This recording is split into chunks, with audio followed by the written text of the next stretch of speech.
কদম রুচি 100% জায়েজ। দয়াল নবীকে কদম রুচি করেছেন, সাহাবায়ে কেরামকে কদম রুচি করেছেন। কদম রুচি আমাদের মাকে করতে হয়, বাবাকে করতে হয়। কদম রুচি করা সুন্নতে রাসূল। ধন্যবাদ। মূল্য 50 লাখ টাকা দিছে।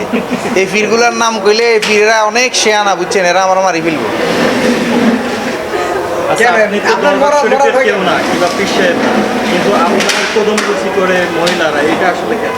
আমার কেন জানি ভালোবাসা, আমার ভিতরে কি আছে জানি না, আমার খুব মহব্বত করে আদর করে, কেন জানি ভালোবাসা। আমি অনেক দূরে দিই, আমি দেখবেন ফ্যান শার্ট পিন্দি করি, তবু আমার পিছি পিছি ঘুরে কেন ঘুরে কে জানি, এটা আমি বুঝি না। এই যে আপনারা কেন আসছেন এটা কর, আপনারা সাংবাদিকরা যে কেন আসছেন এরকম আমার পিছে ঘুরে। এই যে এই কওমি এবং আমার শিবিরের লোকেরা আমাদের কি নেবেন, আমাদের নিয়ে না, ওই যে আমি সত্য কথা কই, ওদের ব্যবসায় আঘাত পড়ে, এই জন্য।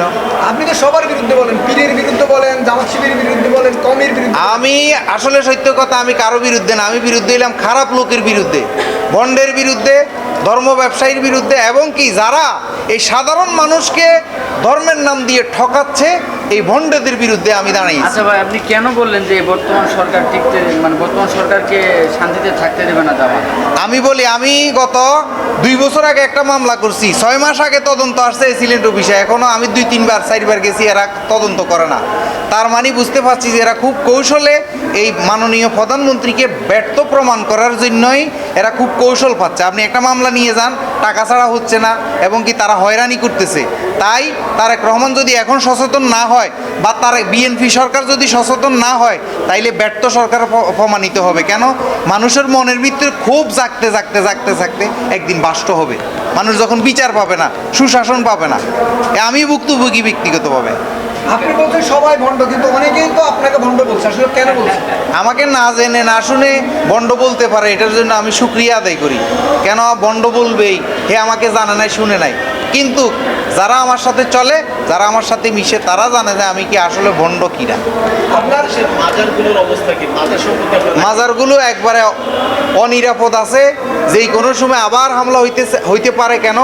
ওরা 165টা ভেঙ্গে এখন একটু অবজারভেশন করতেছে মানুষ কোন দিকে যাচ্ছে। যখন দেখতে এই যে আমাদের বিচার টিচার হচ্ছে না, আমাদের মামলাগুলো যেহেতু গ্রহণ করে নাই, এরা দেখবেন যে আবার শুরু করি, একবার সব মাজার ভেঙে ফেলবে।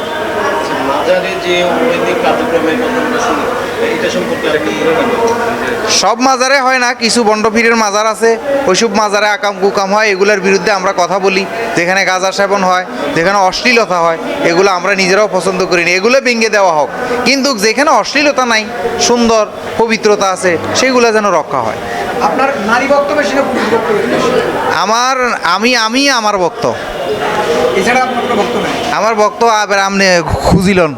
অনেকে দেখে আপনার পিছনে এসে আপনাকে সালাম করে, পায়ে কদম রুচি করে।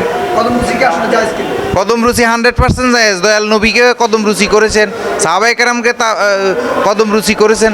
কদম রুচি আমাদের মাকে করতে হয়, বাবাকে করতে হয়। কদম রুচি করা সুন্নতে রাসূল। ধন্যবাদ। আপনাকে কদম রুচি করা সুন্নতের পর্যায়ে পড়ে কিনা? আমাকে যেহেতু আমার ভক্তবিন্দুরা করে, তাইলে তারা আমার সন্তান, রুহানি সন্তান, তাদের জন্য তো জায়েজ। ধন্যবাদ।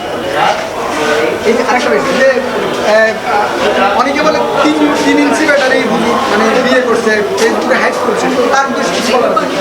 তার উদ্দেশ্যে আমার কিছু বলার নাই। সে তার ক্ষমতা আছে, শক্তি আছে, যৌবন শক্তি আছে, সে পাইলে আরো 10টা করুক। ধন্যবাদ। সে তার মেয়েকে বিয়ে করছে, সেও মেয়েকে বিয়ে করছে, করুক, যৌবন শক্তি থাকলে তার 100টা করুক।